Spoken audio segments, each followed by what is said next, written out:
All right, so welcome everybody. My name is Ranger Dave. I'm standing here with Ranger Mike. We're broadcasting to you from the Riffles platform at Brooks Falls, Katmai National Park and Preserve.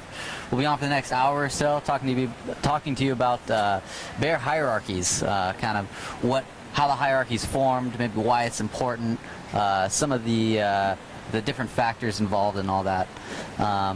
We're in Katmai National Park. That's on the Alaska Peninsula. So why don't you just start us off, Mike? Yeah, we're glad to be here today. The weather's not too bad. It's not too drizzly outside right now. And we of course want to thank our partners at Explore.org who makes this a reality for us. So thanks to everybody behind the scenes who's allowing us to talk to you live on the internet wherever you happen to be sitting at home.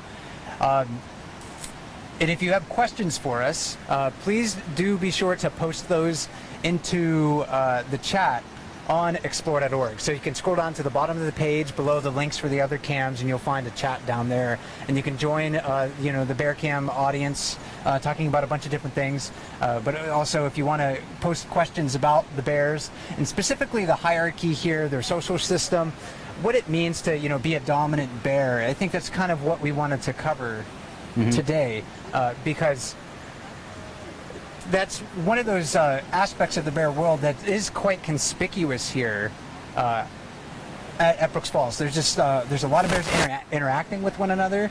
The bears here have a social system that's evolved over time that helps to really keep them essentially not safe, but it really helps to reduce the amount of physical altercations that they go in. We all know that bears are big, strong animals. They have big teeth. They have very sharp claws. Combine that with their strength, they can really inflict a lot of punishment on each other. And the hierarchy, the posturing that they do, that we're going to talk about for the next 20 minutes or so, and explain to you, helps to make sure that these bears can avoid violent confrontations as much as possible. And it definitely confers many advantages as well. Yeah, and we've seen some of the results of some of these little altercations, and I think if that hierarchy wasn't in place, that would just be a constant. It would be absolute chaos. It really saves them the hassle and the danger of having to establish that order of who gets what fishing spot, who gets what mate.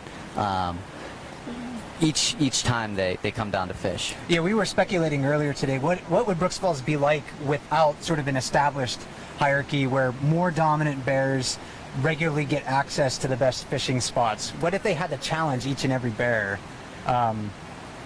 What that would really be like? And I think it would be kind of chaotic. Bears are very smart animals.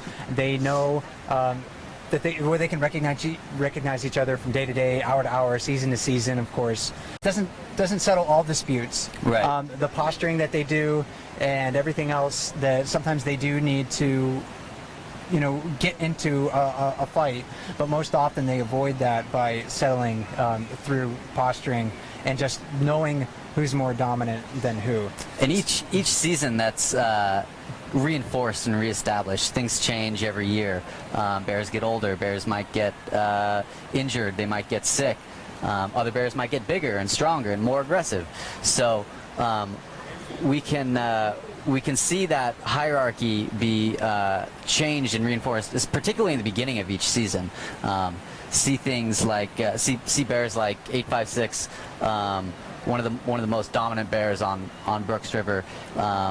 He'll come out and maybe put some bears in line again and just kind of reestablish that he's the top dog. He's going to get that top fishing spot when he wants it. And I think we should, talk about what dominance means. And if you look up a dictionary definition of it, it really is kind of having power and influence over others. And in the bear world, a dominant bear definitely has power and influence over other bears. So they can't command. A big dominant bear in the river really can't command another bear to.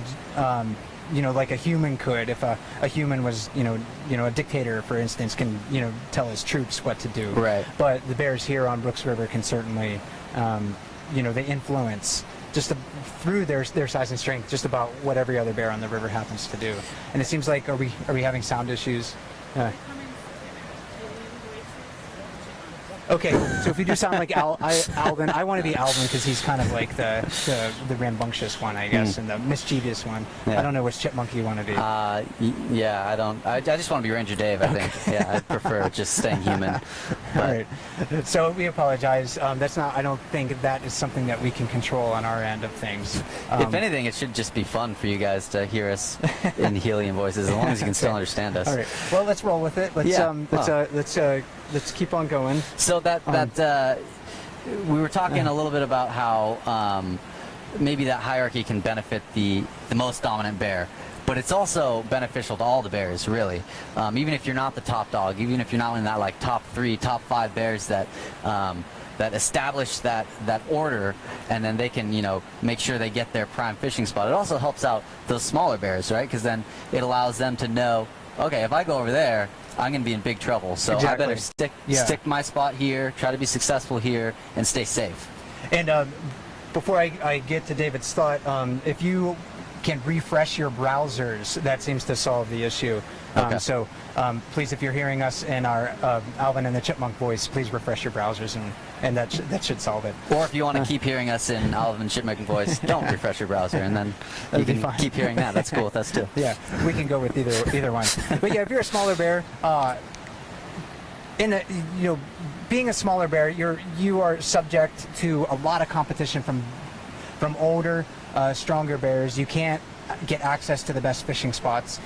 So knowing your place in the hierarchy kind of can save you some skin. It can save you a lot of trouble over time. Just like you were saying, we see a lot of younger bears here kind of hover on the fringes of the falls, and they know that those other bears mean business. They don't want to necessarily get very close to them, because if they do, they could risk injury to themselves. The other bears aren't necessarily going to be very tolerant of their close proximity. So as a younger bear, it pays to keep your distance and know your place. But every one of those bears are learning from what other bears happen to do.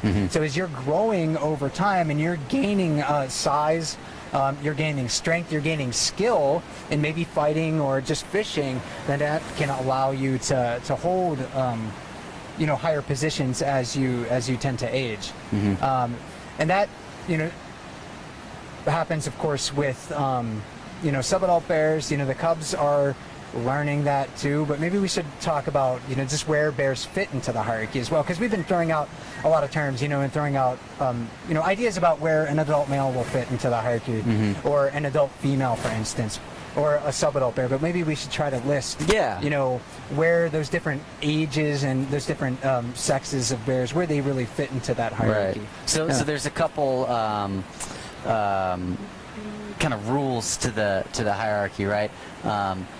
Bigger is better, right? So the bigger you are, the more likely you are to be at the top of the hierarchy. Another thing would be disposition. If you're more aggressive, more willing to kind of defend your ground and stand up to other bears, that's another thing to help you out to get on top. Males generally are higher on the hierarchy, on the scale, than a female bear would be. Yeah, and you can almost really predict where a bear is going to sit in the hierarchy, just based on if it's an adult male or an adult female or a younger sub-adult bear. A big adult male is going to be pretty high in the hierarchy. There's a few every year that really try to be at the top. And the hierarchy is fluid. It can change, not necessarily like a pack of wolves where it can be, fairly stable over a long period of time. It can change from day to day. If, a big dominant male bear gets injured and another one that was just ranked beneath it wanted to challenge it and successfully did, then it could be on top of the hierarchy.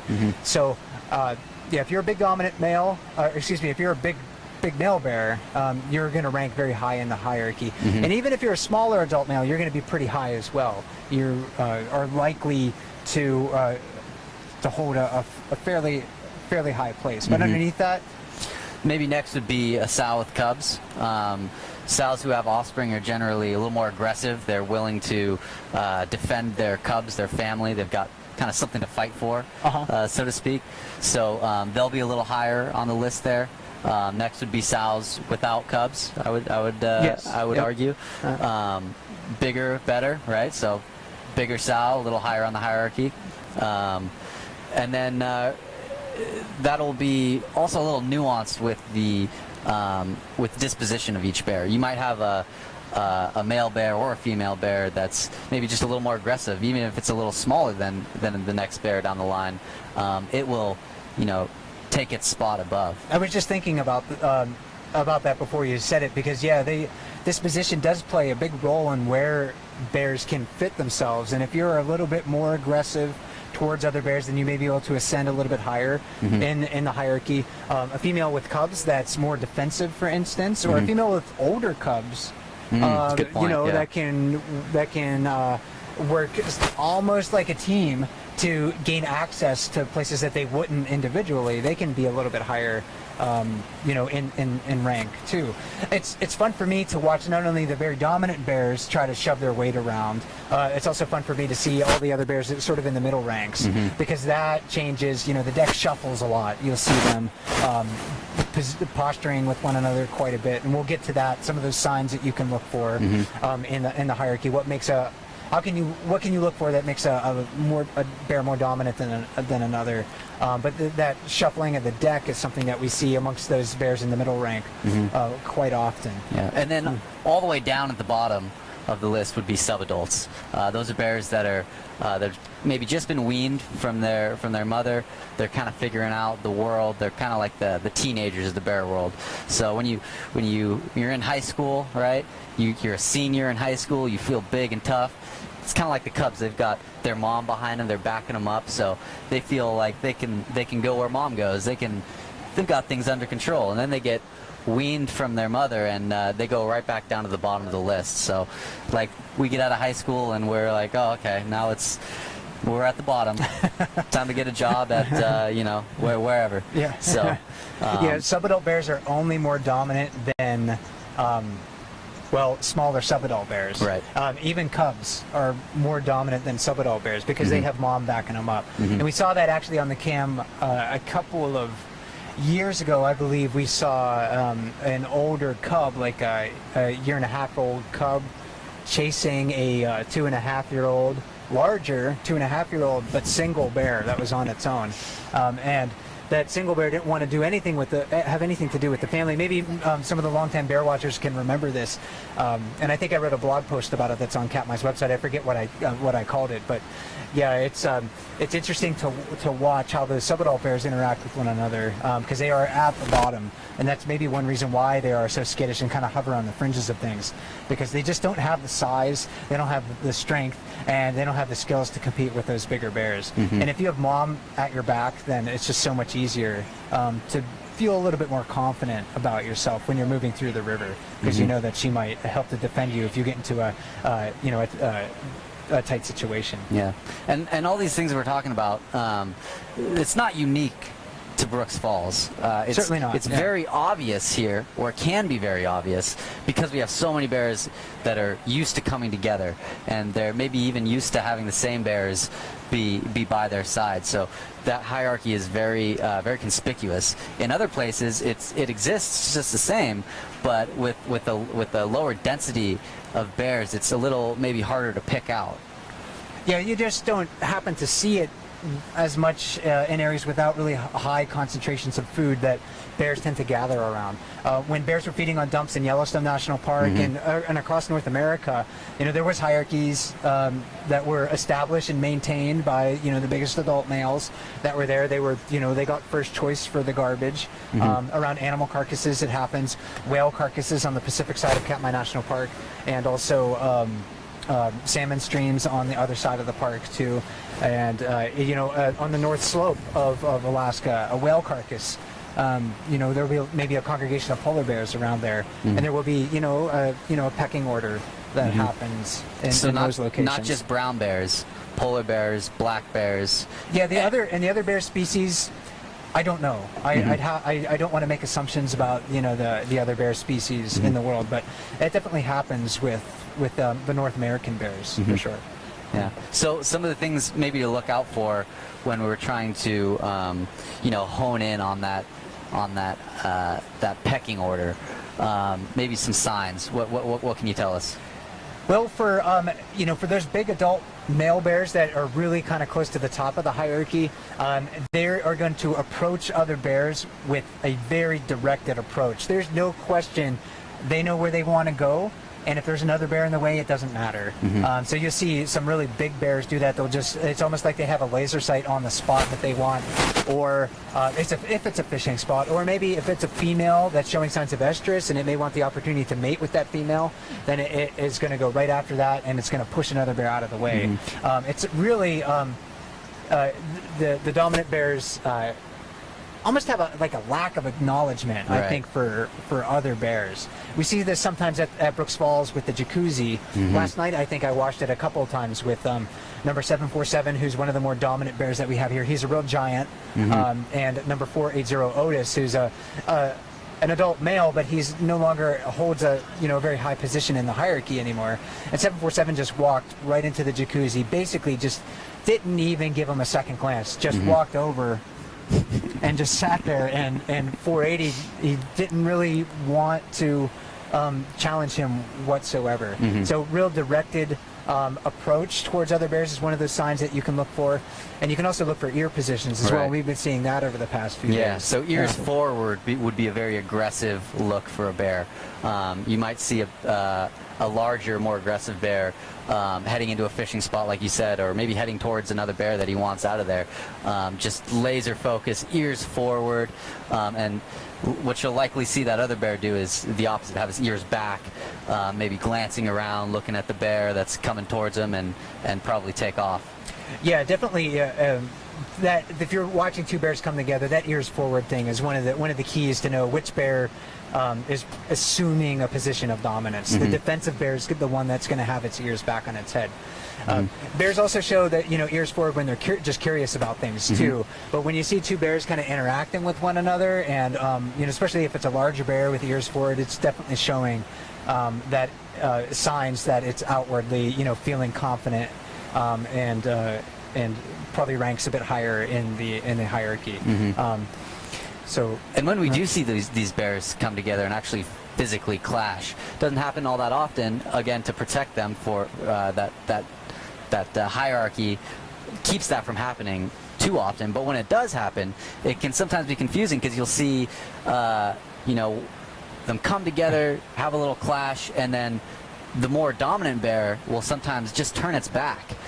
And it looks like, okay, well that bear maybe just lost that exchange. But what really happened there is he's so confident that he is more dominant, that he's won that exchange, that he can just turn his back and isn't worried about the other bear. It's almost like he or she is shunning the other bear, like, okay, yeah, whatever. Are you going to do anything? Probably not. So that's what I thought. Yeah, exactly. So yeah, when you see two bears come together, especially if it's not over a fishing spot, it's not over, if you're a male, it's not over access to a female, then the more dominant bear is going to be one that breaks off the interaction. So on the island downstream of Brooks Falls, when two bears kind of interact with one another and they're posturing, they do a lot of posturing, the one that's more dominant typically is going to be the one that walks away. The one that maybe is the quote-unquote loser of the interaction might be the one that sits there and just has to watch the other bear depart. If you turn tail and run, then oftentimes the more dominant bear is going to chase you. Maybe try to inflict a little bit of punishment if it can catch up to you or something like that. So yeah, ear positions, what they do after the interaction is really important, but also what they do during the interaction, as far as like posturing, is really important as well. And we haven't talked about that too much, but we saw some, every once in a while at Brooks Falls you'll get to see some walking that is nicknamed cowboy walking, and that is a sign that, hey, I'm big, I'm bad, and maybe you want to keep your distance. I don't know if you want to demonstrate that or not. I don't think people can see it, but we can at least describe it. I think people do it too, right? It's kind of an exaggerated swagger where you're just walking around like, what's up? Yeah, you're feeling cool. You're feeling good about yourself. Maybe puff the chest up a little bit, look a little buff. And when bears are doing it, they walk with a very exaggerated gait. It's a stiff-legged gait, so they'll be swinging their feet and their hips really wide. Male bears do this. I don't recall any instances of seeing female bears do this. So I think, and I could be mistaken about this, but I think it's pretty much an exclusively male behavior. So they'll do that when there's another bear of equal rank. Maybe they're trying to intimidate. They'll do that after an interaction where they have, assumed dominance over another bear. You'll see them move away and do that exaggerated swaying of their rear legs, real stiff-legged walk. And they'll also mark trees too. That's another thing that you can walk for. If a bear walks away from an interaction, usually if it starts marking a tree, it was the more dominant bear. Not always. Sometimes the more dominant bear will go to its fishing spot and not pay attention to the other one, and it seems like the other bear will go to a tree and start marking it and try to save face almost. Even though the other bear isn't really paying attention, it'll start marking in the trees. I'm still big though. Just in case any other little bears saw that. So that could be it too. It could be just showing other bears that maybe they want to keep their distance. But those are some of the behavioral signs that you can look for when you're wondering, well, which bear really is higher in in dominance. Look for those signs. The ear position. Look for whether or not they're appropriating a fishing spot, whether they're stealing fish or access to food, whether or not they're gaining access to a female if it's a male bear, and for that cowboy walk and marking trees. Those are some of those things to look for. Another one of those warning symbols, a lot like cowboy walking, would be jaw popping. That's kind of a threat display, like I've got teeth, I can use them, and what that looks like is it's the bear's clacking its jaws together. It'll make a popping noise. We call that jaw popping. You'll see both male and female bears do that. Yeah, and you're unlikely to hear it on the falls cam. It's the sound of the falls is probably just going to be too loud for it, but it is a very distinctive teeth clacking that they do. Males and females will do it, and that's kind of a sign of stress or a threat. So when you see the bear's jaw popping, that they know there's another bear in the area that they're likely interacting with, and maybe it's not necessarily an indication that you're more dominant than the other bear. A subordinate bear will do it too, but that's certainly a sign of stress. And if you're walking through the forest and you encounter a bear and it starts jaw popping, you need to really be thinking about how you're going to de-escalate that situation, because that's a situation where that bear is definitely feeling stressed, and you want to make sure that you have your wits about you and be very careful about what your next move might be. Yeah, and another thing we see on the river quite often or we hear is the roaring. That you might be able to pick up on the cams. Yes. Kind of one of the more exciting things to see and hear out here. And it's not always the most dominant bear that makes the most noise. I've actually seen more often the submissive bear, the one that's moving out of the fishing hole or moving away from that aggressive bear, kind of make a lot of noise, and it almost seems like it's complaining about having to move. It's it's probably not the case in its mind, but you'll see it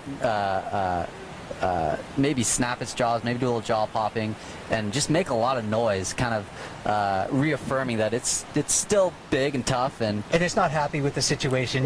So when bears are growling at one another, they're roaring. Again, they're looking to maybe intimidate the other one. But I think a classic example of this is, again, number 480, Otis, who when he's in the jacuzzi and he gets displaced, he bellows, and it's pretty loud. In the past, when he was able to occupy the jacuzzi more often than he does now, when he was looking to occupy that spot and there was another bear in there, he would bellow in their ear as he's walking along. So he'd just get right up towards their ear and growl. And eventually the other bear would kind of back away sort of slowly. So that's something else that you can maybe watch if you can read the bear's lips. You can also listen for it too. Subordinate bears do it. Dominant bears will sometimes do it, but often it seems like a subordinate bear is doing it because it's feeling maybe a bit more defensive. I'm really glad you're not demonstrating that one in my ear today. I don't think I can really. I have mimicked cubs before, but I don't think I can mimic an adult bear that's roaring or growling. So, maybe we can start talking about some of the individual bears that we might be seeing, kind of playing out this pecking order. And we'll try to get to your questions pretty soon, but I think it might be kind of important to discuss some of the more prominent bears that you see on the cam and where they fit into the hierarchy and how that plays into the whole story that people are seeing unfold on the river this month. So I guess we could start at the top. The most dominant bear we've seen in the last few years is 856, and like we said, he's not the biggest bear on the river. He's a huge bear, but his disposition, his aggression, his willingness to stand up to even the biggest bear here is what allows him to stay kind of on top. Yeah, he's a real giant, and you'll see him again. All of the dominant bears walk into the river and kind of just barely acknowledge the other bears. When they move in, all the other bears sort of scatter. There's a domino effect that happens when 856 walks down. We haven't seen him in a few days. I assume that means that he's probably out courting a female at this time of the year. Because if you're a big dominant bear, big male bear, that gains you not only access to the best fishing spots, but probably the most opportunities to mate with females. So that I think that's probably what he's doing right now. When he comes back, he might be quite hungry because he's missing a lot of salmon in the river right now. But if he needs to take advantage of his spot in the hierarchy, because he's not going to have that for the rest of his life. There's always a younger, bigger bear that's looking to push you out of the way and take your position, gain access to that female, that fishing spot, whatever it happens to be. So look for 856, and you want to know more about our bears, please download the Bears of Brooks River ID book that we have free on Katmai's website. You can find a link to that right above the comments on explore.org. It's a big download. It's about 100 megabytes, but it's the most comprehensive guide that we have to all of our bears here, and it talks a lot about the individuals that we're going to be discussing today. So look for 856. Again, I've noted him to be the most dominant bear on the river since 2011. Very rarely have I seen another bear kind of displace him or him back away from another bear. Usually when that's happened, maybe it was a female trying to defend her cubs, and he just said, it's maybe not worth the risk. But he's a really big, intimidating bear. We have also 747 and 814, who kind of rank just below him in the hierarchy. We've been seeing those two bears maybe more often over the past several days than 856. Yeah, so 856 being gone really left the spot open for 747 to fill in and be the top dog for a little while. 814, that's another big dominant bear. You might be able to recognize him. He's just got one ear, so that's a really good way to really easy bear to identify. It seems like there's a really clear setup of like 1, 2, 3, 856, 747, 814. We've seen 814 back down from 747 a few times in the last few days, and it's really been almost. We were wondering if it would stay this way this year, right? And I was wondering that. It seems that it's pretty set in stone. Yeah, it does. And I was surprised. Or not surprised, but I was very curious to look for how all of three of those bears would interact with one another. Would they all come back in the same level of health? Would they be able to, outrank one another? 856 was, at the top last year. 747 is kind of below him. 814 was kind of at that same level as 747, but right now it seems like 814 doesn't want to challenge either 747 or 856, and 747 doesn't want to challenge 856 either. At the beginning of the season, he didn't really back down from 856, and they kind of tangled a little bit. That was one of those situations where posturing didn't work. Right. They stood up to one another and they said, okay, maybe we're going to have to come to blows to settle this. And they did fight for, it wasn't a very prolonged fight, maybe 10 seconds or so, but that was enough for 747 to be reminded that he's not as strong or as good at fighting as 856, so he ranks a little bit lower. Just a few years ago, though, 814 Lurch would have been stealing fish from 747, and that hasn't happened at all this year. We've really seen 814 defer to 747 pretty much every time I've seen them come together. So he's kind of dropped just a little bit down, but there's really no bears that really, other bears that compete with those three really big males. Those are probably the three biggest males on the river. And if you're a big bear like 747, you have such a huge leg up because you have access to those spots, so you can get bigger quicker than other smaller bears, and you're able to kind of maintain that spot more easily than it is for another bear to kind of rise up and get bigger and get aggressive enough to displace you. That being said, we've got a couple bears kind of on maybe like the next tier down that I'm really interested in observing over the next few years to see, what moves can they make? Are they going to get big enough to start challenging bears like 814, bears like 747, even 856? We've got 32, Chunk. He seems to be even bigger than he looked from the video I was able to see from years previous. Bear's like 83. He's another big male bear that could at some point maybe challenge some of these other top bears.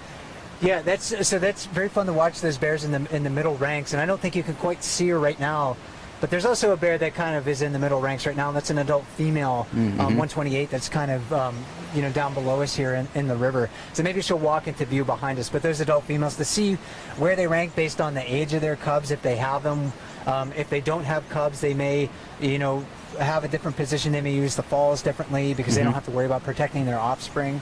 So that's very interesting to watch. And then the subadult bears too, watching them over the years. And as we have Bear Cam 2017, 2018, we can see these younger bears kind of growing and ascending into the hierarchy and gaining access to fishing spots that they just couldn't have done, maybe this year or in years past. So those are those kind of long-term stories that I think are really fun for us to watch as we're going along. Yeah, and those maybe middle to low-ranking bears, to me, those are the most interesting because there's such a closer level of dominance, a closer level of competition. We got to see last night number 89 Backpack. He's a medium-sized adult bear. He's about 10 years old, so he's still growing. But he's in a position where he's kind of filling in spots as they become vacant. So we saw bear 83, a bear bigger than 89, catch a fish, move off a few feet to eat it, and 89 being very opportunistic, he said, I'm going to fill in that spot and use that good spot while it's not being occupied. He seemed to have gotten a little lost in his fishing and wasn't paying attention when 83 came back, and 83 charged and gave him a little nip, and they had a bit of a physical confrontation that didn't go all too well for 89. Yeah, so those are those stories that you can watch. It's really fun. You can get to know these bears as individuals. They all are bears, and they all have bear things in common, but they're all individuals. So the competition that they face with one another, and that they put each other through, is one of the more fascinating things, I think, that you can observe here on the bear cams. So that's a little bit about dominance and hierarchy. We're about halfway through our chat. We'll be with you for at least another half hour or so, and we probably should reintroduce myself. My name is Mike Fitz. I'm Ranger Dave. And we are going to, I think for the rest of the chat, try to answer your questions about the hierarchy that we have here at Brooks Falls as far as bears go. We're going to try to answer your questions about maybe specific bears and where they rank and those different things that you can look for. So we're not going to get to all of your questions, but there's a moderator from explore.org that's sending us questions. We'll do our best. We'll see how many we can get through in the next half hour or so. So if you want to post more questions in the chat on explore.org, again, you're welcome to do that, and we'll do our best to try to answer those. So one just popped up here that really caught my eye. Is it safer to be a big male bear but not dominant, like 480 or 686 was? Well, I think it's kind of hard to say. It's a really interesting thought. Yeah. Because, of course, if you're a big dominant bear, you're going to have less bears messing with you, so to speak. But you're also going to have to defend your territory. So you're going to maybe be more likely to get into more altercations. If you're a small bear, you're kind of getting pushed around by other bears. But you also might have like the ability or the incentive to stay in safer zones where you're getting into less altercations. Yeah, this is one of those questions I'm not really sure if we'll ever really know the answers to. From a genetic standpoint, if you want to sire more offspring, you got to be more dominant. So, if you live only 15 years or so, but you have sired 24 cubs or whatever it happens to be, then from a genetic standpoint, that might be worth it. If you, and bears probably aren't thinking about longevity. I don't think that really crosses their mind. I think they're probably just more focused on the moment, what they're doing this year, surviving season to season, than anything else. Older bears, they can't really rank as high as younger bears. They just don't have the strength of the body mass anymore. So usually they defer to those and are subordinate to those more dominant bears. So yeah, it's hard to say, but I'm not sure that it really kind of crosses their mind whether or not, maybe if I do this, then I'm going to live a few extra years. They're probably Right. focused more kind of on surviving season to season and raising their offspring if you're a female, or if you're a male bear, making sure that you can have access to father more offspring. Yeah, this is a good question for you. I don't know if I'd be able to offer much perspective on this since I wasn't here last year, but the question is, have you seen any big changes in the hierarchy? Any changes at all in the hierarchy this year opposed to last? It's pretty much the same. 747 seems to be a little bit more dominant than 814. He seems to have kind of been taking a step up, and 814 just a slight step back. I was very curious to see where bears like number 89 and number 32 fit into the hierarchy this year. We haven't hardly seen 32 Chunk at the falls at all. He's been around. I saw him on the road. He's when I was, popped in a few times, but yeah, not as much as I thought. So, maybe he's out somewhere else courting females. We don't really know for sure. Right.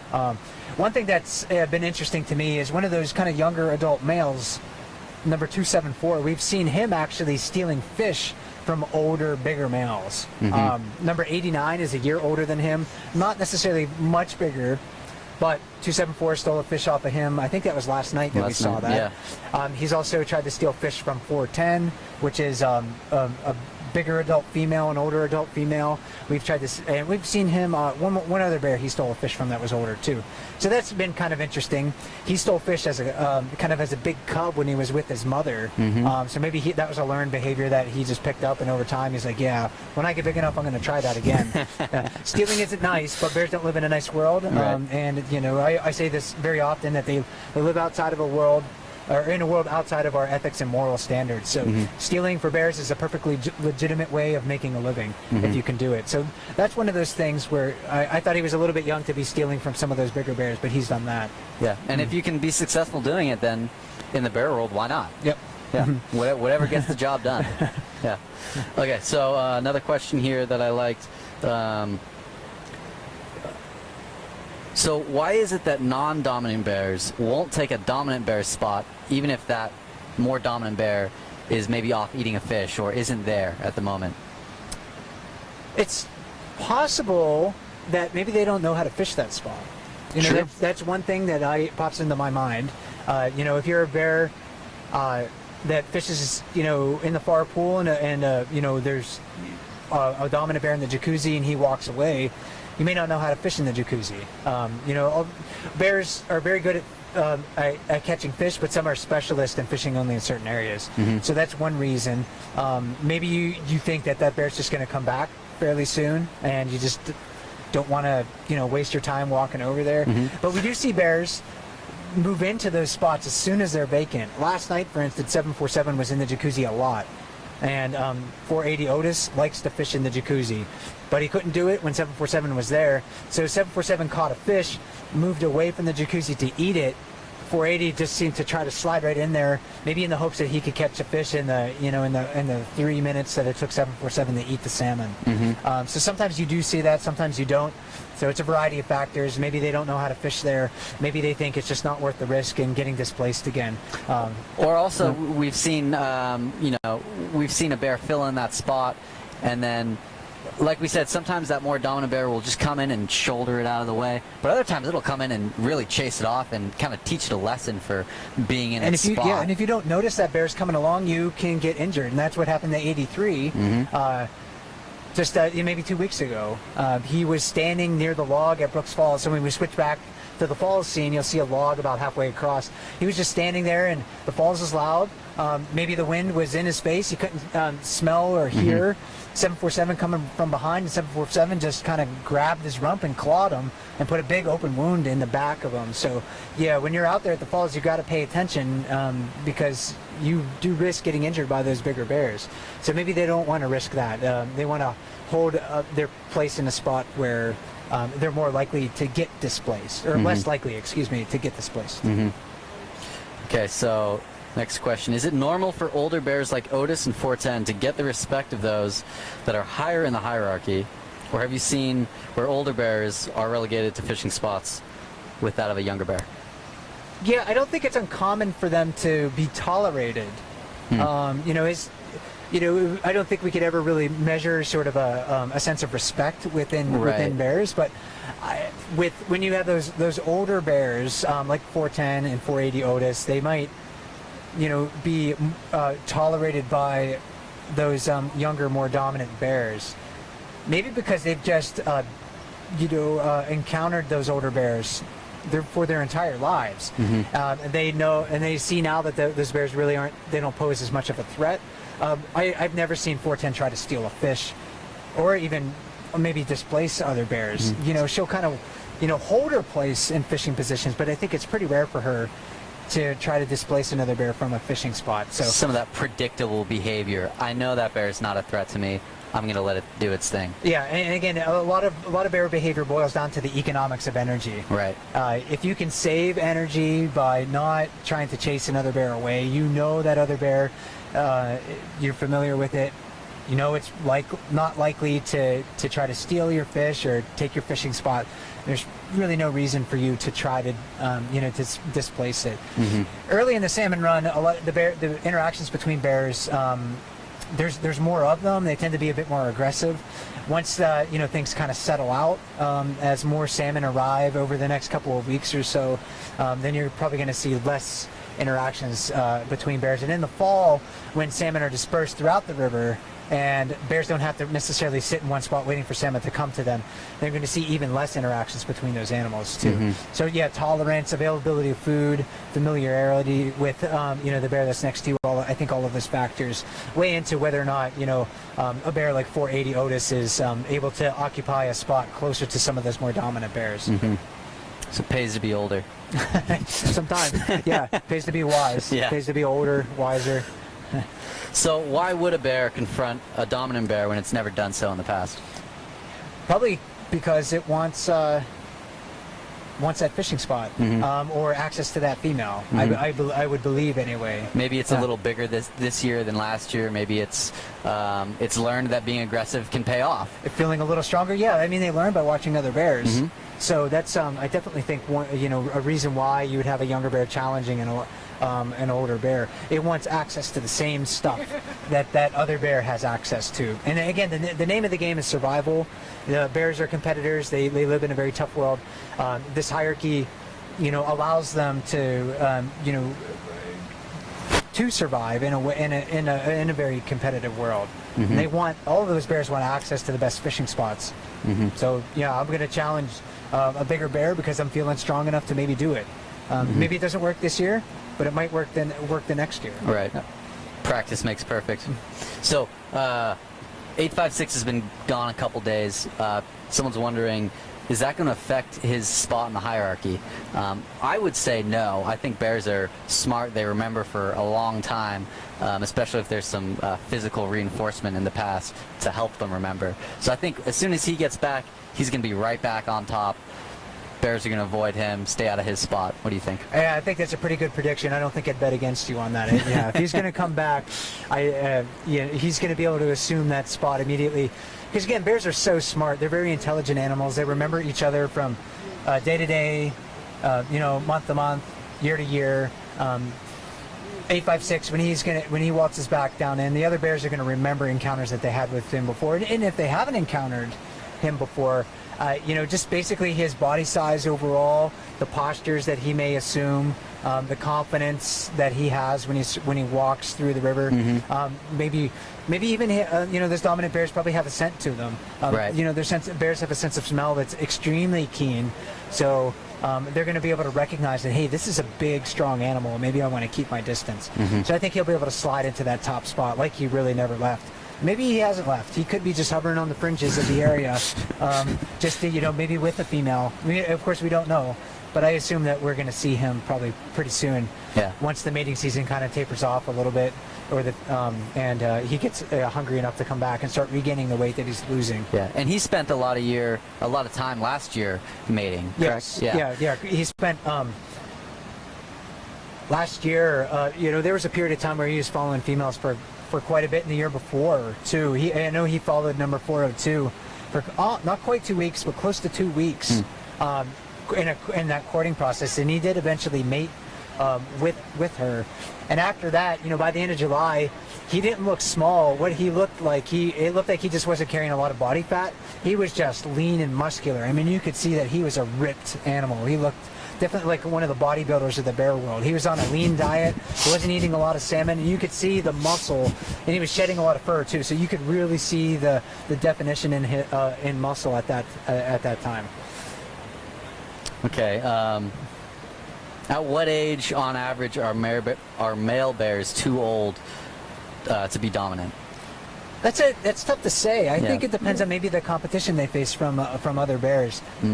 Right now we're seeing the bears in the river like 747, 856, kind of in their mid-teens. In that, or early to mid-teens seems to be the point in time where you really do end up kind of gaining the peak of your body size, and maybe that's the point in your life also where you're also good at fighting. Your reflexes are really good. If you need to engage physically with another bear, you need to fight them.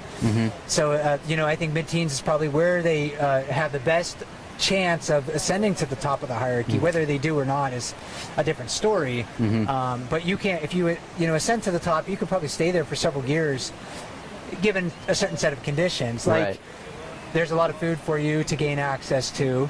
You don't get injured or sick, and there's not a younger bear that comes into the area that pushes you out of the way. I wouldn't be surprised if it's many years that a bear can remain dominant. Like 856, since 2011, he's been the most dominant bear on the river here. So it's a reign of at least 4 or 5 years now. The bear that many people if you came to Brooks River during the aughts, as we like to call them, at least I do. I mean, I don't know what else you would call them really. During the 2000s, bear number 24 was extremely dominant for maybe close to a decade. So it can be many years that you hold that position, given those factors that we talked about before.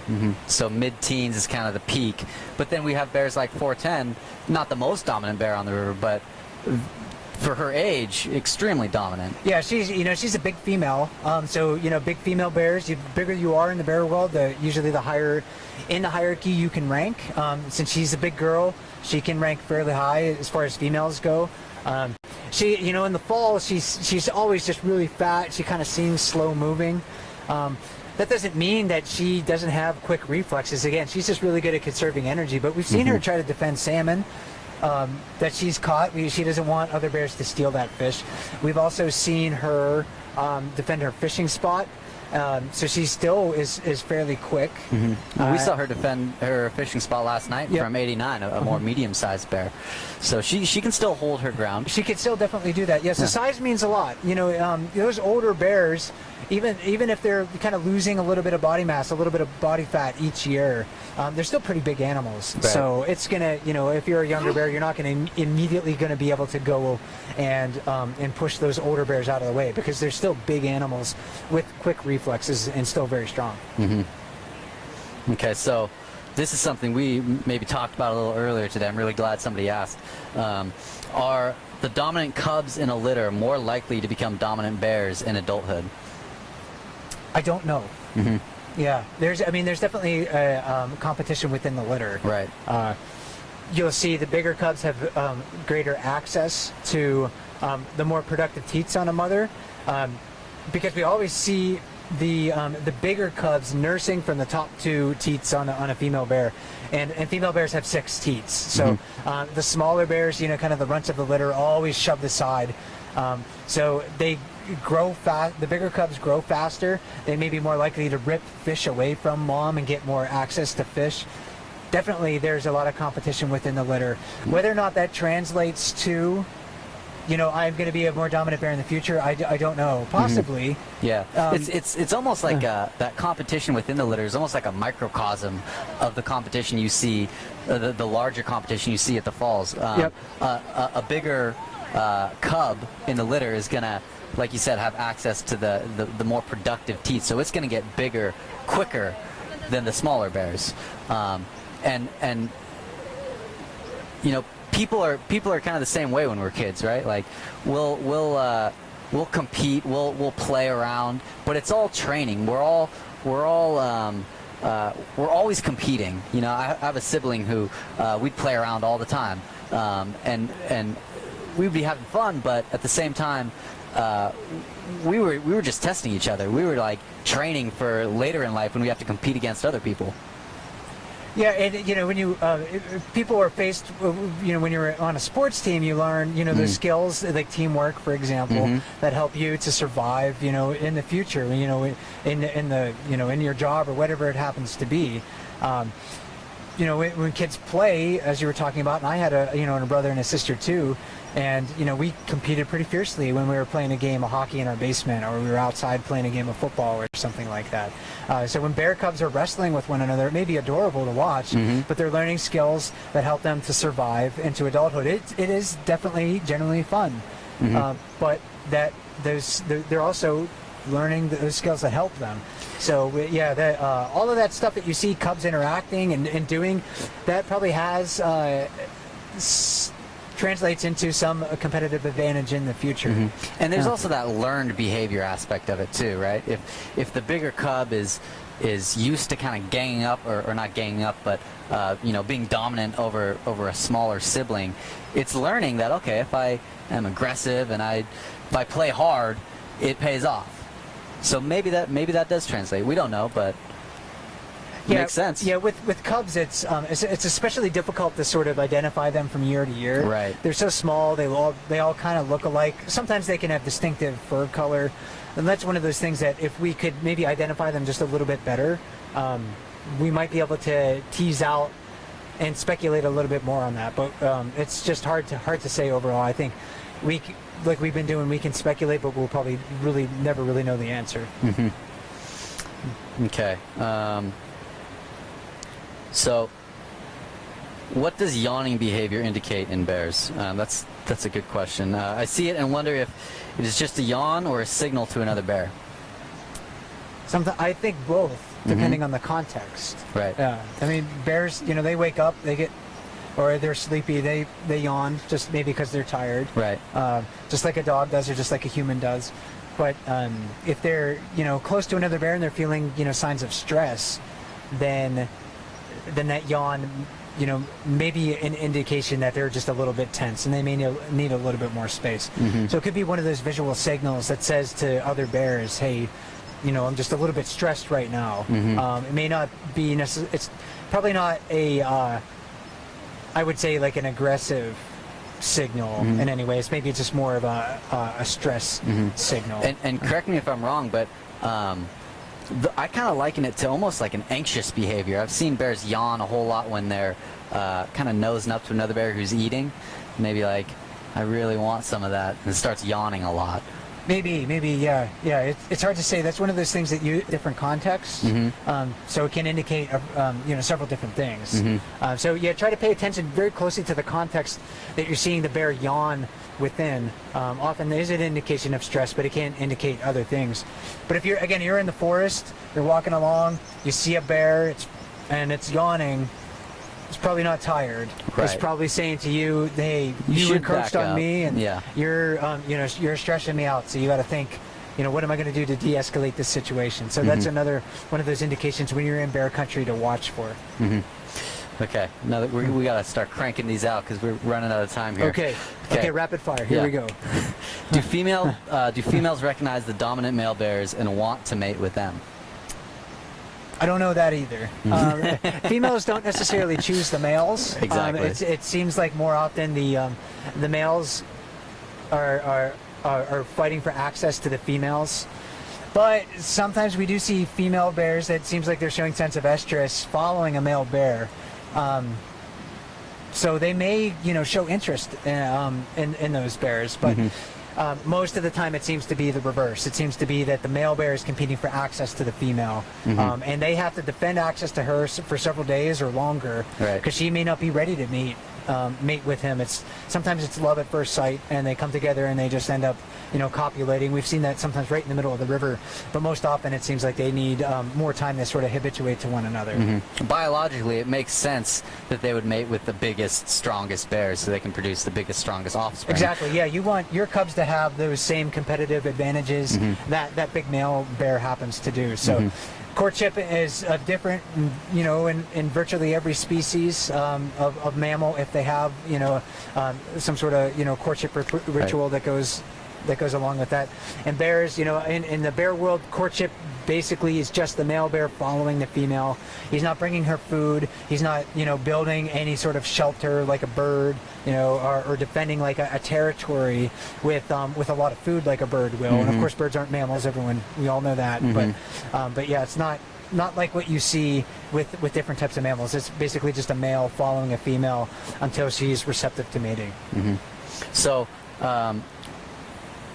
Where does 410 rank? I'm going to combine two questions. Where does 410 rank, and will a female ever pull rank above a male? 410, she ranks, kind of below most of the adult males, but sometimes above some of those smaller adult males. Because we'll see her fishing at the rocks at the falls, and some of those younger adult males that are maybe like 6, 7, 8 years of age, they don't try to go to that spot. So she's definitely higher than those younger adult males. She's a lot bigger than some male bears. Yes, yeah. And for bears, again, size means a lot. If you're a bigger bear, you can get access to a lot of places that smaller bears can't, as far as fishing spots here at Brooks Falls. So yeah, a bigger bear like a female like 410 can hold a slightly higher position than some of those younger, maybe even 20 or younger bears. So she's maybe 28, we think, or so. And some of those younger adult males that are only 8 years old can't hold the same place in the hierarchy that she does. Right. So another bear, this is one I haven't seen yet. I thought I'd seen it a couple times, but 634 Popeye. Okay. Where would you place him in the hierarchy? Yeah, I know you can discuss this amongst yourselves. Just based on his age, the fact that he's an adult male. Again, if he's healthy, he doesn't have any significant illness or injuries, then he's going to rank kind of mid-high, just based on his age and his overall size overall. And that's a bear that we haven't seen too much this year. Some years he's around more than others, but look for him on the cams. He's going to rank kind of middle of the pack for adult males, sometimes a little higher, sometimes a little bit lower, depending on who's at the falls at that moment in time. How about Scaredy Bear 755? This question here is he seems to hold his place without confrontation. He doesn't seem to be challenged maybe quite as much as some other bears. What does that mean for his place in the hierarchy? Yeah, that means that he's kind of a big-bodied bear. He's probably at that age where he's physically kind of at his the peak of his size, maybe his strength, because he's in that mid-teens age where bears seem to get to that point. A lot of other bears aren't challenging for that spot. It's not the spot that they want to fish in, but also because he could be kind of big. He tends to be holding his ground a lot more than he did. Certainly when I first started coming to Brooks Falls in 2007, he ran from other bears, he ran from people, but now he's much more likely to hold his position in that far pool. But not all bears fish in that spot too. So when you're wondering, well, why is a bear standing there and not getting challenged? It could be because other bears in the area don't want to challenge that one, but it also could be because they don't want that fishing spot. Yeah. Well, that spot sucks. I don't want that. I'm going to go fish over here where I can catch a lot more. Yeah. So bears are specialists in many of the positions at Brooks Falls. Yeah. So that could be a factor in it. And they might even just risk a confrontation to get to that better spot.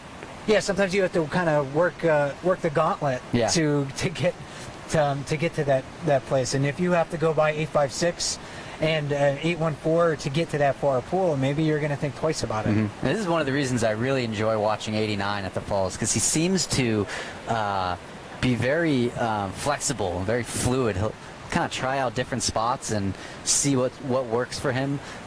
He's not always successful, but it's always really entertaining to see him just kind of fit in where he fits. Yeah. Okay, so let's do one more. Okay, yeah, we can do one or two more. Okay, and we can. Right. So another kind of specific one: Velcro and Mom. Where do they fit in the hierarchy? So if you're not familiar with those two bears, that's an adult female, and she has a yearling cub. This is her first litter that we know of, at least. We haven't really seen her come to Brooks Falls, which is not surprising for a female with cubs. Some females with cubs will bring their cubs to the falls. Many of them avoid the area completely. And many will hang out down at the riffles just Yes, close yeah, many of by. them will hang in this area that we are at right now. So she probably would fit, in that general area where you can expect adult females with cubs to rank, maybe a little bit above some of the younger adult males, but certainly not kind of at the top of where we see some of the more the larger, maybe a little bit more defensive females with cubs. 128, for instance.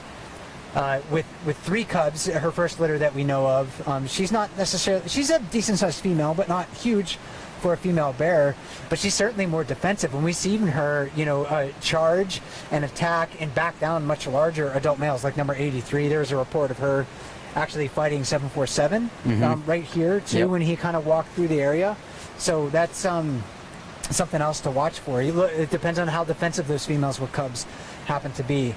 So the females with cubs, they tend to rank just a little bit higher than some of those smaller single females, and especially young adult males too. They're definitely above those. And I know I said one more, but it's a related question. Okay. I have to ask it. So this cub Velcro, he's a single cub, so he doesn't have siblings to like compete with, to practice his fighting skills with, practice his aggression with. Does that mean he'll be a less aggressive bear? My first thought with that is, well, he's going to have all the access to mom's milk.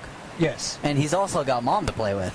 Yes. 273 is a particularly kind of playful bear, so where do you think that fits in? Yeah, there's a lot of bears that are raised in just single litters. And it's hard to say.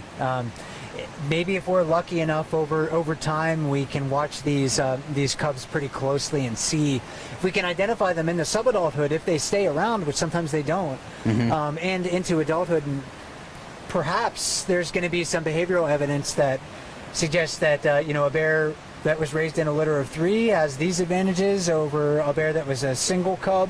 Right. We just don't know for sure. But yeah, 273 wrestles with her cub all the time. He also has the cub also has access to, like you were saying, all the food, all the milk, all the salmon that mom lets him have access to. So those are some big advantages that larger litters don't necessarily have. Yeah. All right, so I think that'll kind of wrap us up for the day. We're just about out of time here. We'll be out here just about every week trying to do another live chat event. You can tune in on our play-by-plays as well. We'll do those in the evening. We'll kind of talk about what you're seeing. Those will be more of like a commentary. We won't be able to answer questions on those, but we'll kind of keep a dialogue going on what you're watching, what's going on at the falls. And tomorrow night is the next one we have for that, so you can join myself, and I think you maybe are coming along. We'll try to make it to that one. Yeah, so we'll both be there. It'll be just like a sporting event, play-by-play. We'll just narrate the bear and salmon activity that you see, try to give you a better context of what you're seeing down there in the river. So 7 p.m. Alaska time tomorrow night, 11 p.m. Eastern time. Join us for that. And when you're watching the bears, again, think about how they are competitors with one another. I think our concluding thought for this chat, we talked a lot about the hierarchy, we talked about a lot of dominance, but bears are very much competitors. They want access to the best fishing spots, and we can all relate how for us we want to eat the best food. We want to provide the most resources and the best resources to our children, and bears want the same thing for themselves too. So you can watch that, but they live in a very competitive and violent world here on the river, and you can watch that on the cams. So pay attention to how they're interacting with one another. Try to get to know some of those more dominant bears, and maybe the ones that are rank a little bit lower. And over the next few years, we can watch how the hierarchy shifts. It's kind of a fascinating story, a long-term story that you can focus on. You can watch what they're doing now, and then we can see what's going to happen next year. Yep. So until next time, thanks for joining us, and we'll be back on Bear Cam tomorrow night at 7 p.m. Alaska time. See you then.